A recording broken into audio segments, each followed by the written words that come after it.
Bismillahirrahmanirrahim. Assalamualaikum warahmatullahi wabarakatuh. Alhamdulillah nahmadu wa nasta'inu wa nastaghfiruh wa na'udzu billahi min shururi anfusina wa min sayyiati a'malina may yahdihillahu fala mudhillalah wa may yudhlil fala hadiyalah. Amma ba'du. Kaifa halukum? Bikhair? Sabahul khair. Kuntu bayna yadaykum sa'ulqi lakum min ba'di tadrib fi dauratina hadha.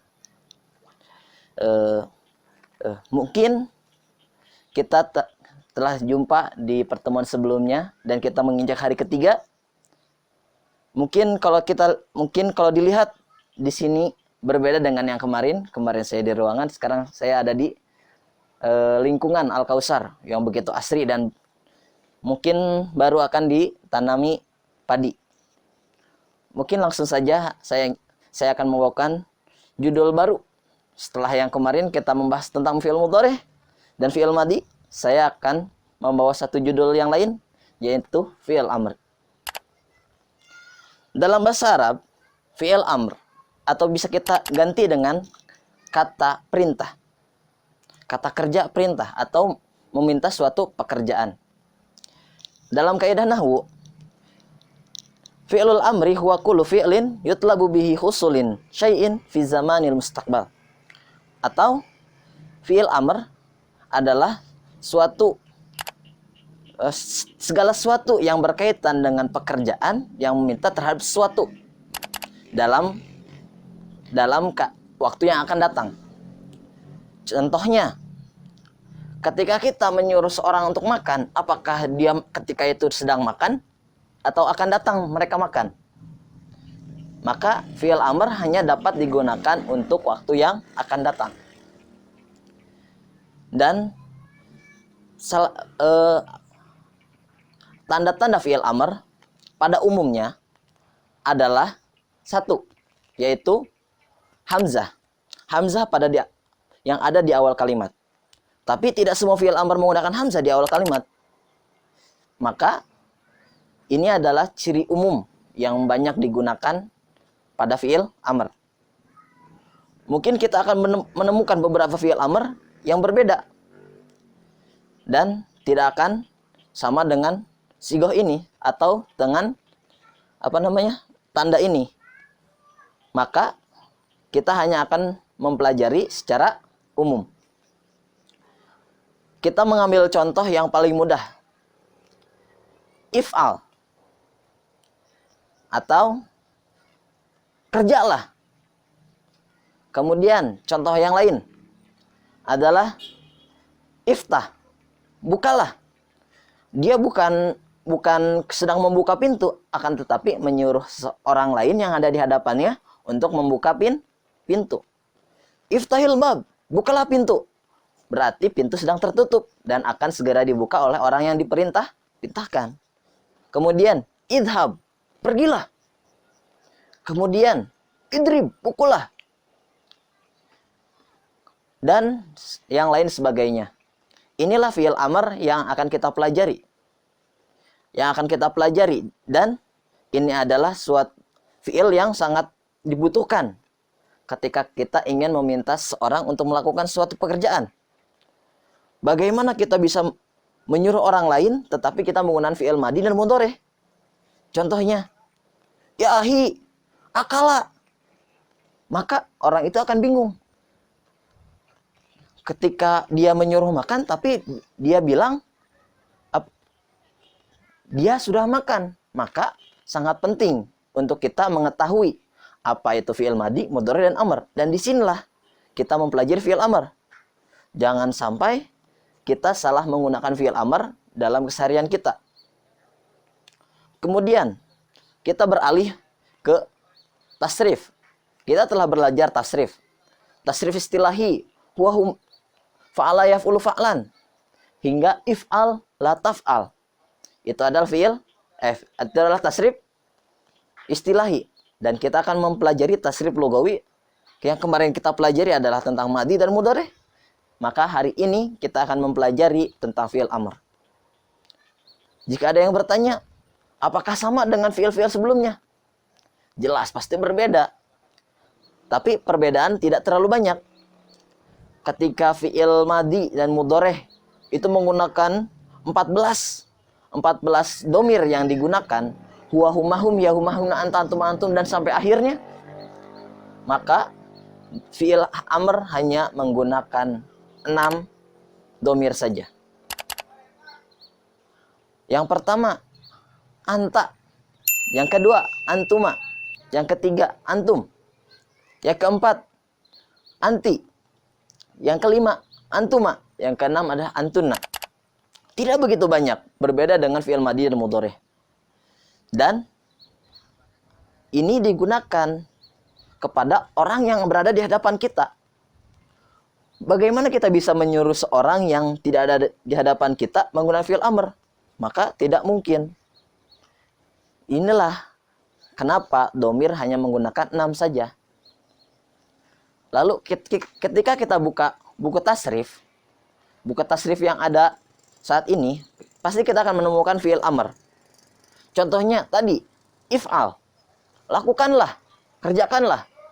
Ini menggunakan domir anta. Tidak ada dalam fi'il amri domir huwa humahum ya humahuna ana nahnu. Bagaimana seorang bisa menyuruh dirinya sendiri? Ana idhab, maka tidak akan pernah bisa. Maka dalam fi'il amr hanya menggunakan 6 domir. Yang pertama, anta. Di sini kita menggunakan fi'il amr asli yang ada di buku tasrif. If'al, kerjakanlah. Ini ada digunakan untuk domir anta. Yang kedua, antuma. Itu menggunakan wazan if'ala, atau kita tambahkan alif di ujungnya. Dan seperti yang kita pelajari sebelumnya, ketika ditambahkan alif, maka harokat sebelumnya harus fathah. If'ala. Maka berubah di ujungnya jadi la dan panjang. Dari if'al menjadi if'ala.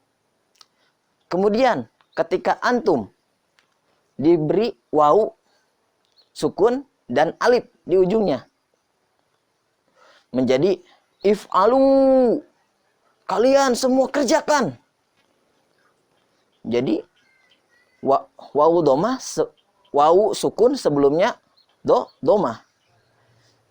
Jangan sampai kita menggunakan domir yang salah. Ingat, ketika antuma kita menambahkan alif saja di ujungnya, dan harokat sebelum akhir itu fathah, if'ala. Ketika antum kita menggunakan wawu sukun sebelumnya domah ditambah alif di ujungnya.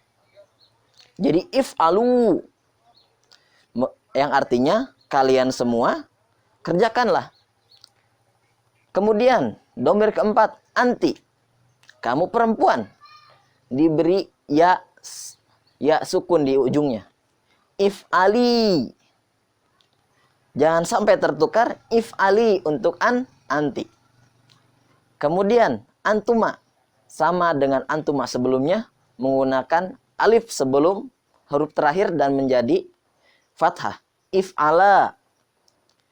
Dan yang terakhir huna, kita menambahkan nunun niswah, dan sebelum nunun niswah harus berharokat sukun, if'alna. Kalau kita masukkan ke dalam lagam, if'al, if'ala, if'alu, if'ali, if'ala, if'alna. Sangat mudah, hanya 6 saja. Berbeda dengan fi'il madhi dan mudhari yang ada 14. Coba kita ulangi sekali lagi. If'al, if'ala, if'alu, if'ali, if'ala, if'alna. Hati-hati jangan sampai tertukar mana untuk anta, antuma, antum, anti, antuma, antunna. Dan tidak ada domir selain 6 yang ini untuk fi'il amri.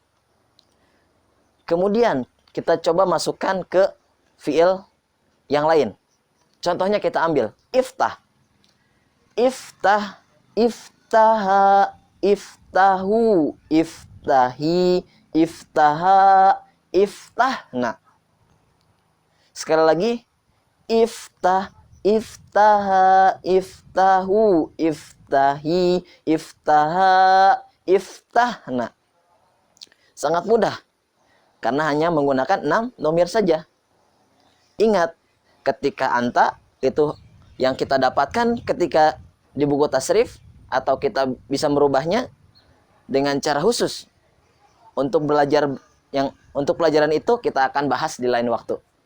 Ketika antuma, kita menambahkan alif di ujungnya dan menambahkan harokat sebelum akhir fathah. Untuk antum, kita menambahkan wawu sukun dan alif di ujungnya, dan sebelum wawu sukun berharokat dhammah. If'alu. Untuk anti, kita tambahkan ya sakinah atau ya sukun, sebelumnya berharokat kasroh. If'ali atau iftahi. Kemudian untuk antum sama dengan yang sebelumnya, kita tambahkan alif di ujungnya. If'ala atau iftaha. Dan untuk hunna, antunna, kita tambahkan nunun niswah di ujungnya. If'alna atau iftahna. Mungkin segitu yang bisa saya sampaikan, yang bisa saya jelaskan. Untuk tugasnya, cari satu fi'il amr yang belum ada dalam video ini. Kemudian tasrifkan seperti yang tadi, 6 dhamir yang berbeda. Buat video, lalu kirim di IG dengan hashtag Daurah Bahasa Arab SMP KSBS kelas 8. Hashtag nama lengkap. Bukan nama samaran, bukan nama panggilan, apalagi lakob yang sudah ada. Nama asli, nama lengkap. Mungkin segitu yang bisa saya sampaikan. Assalamualaikum warahmatullahi wabarakatuh.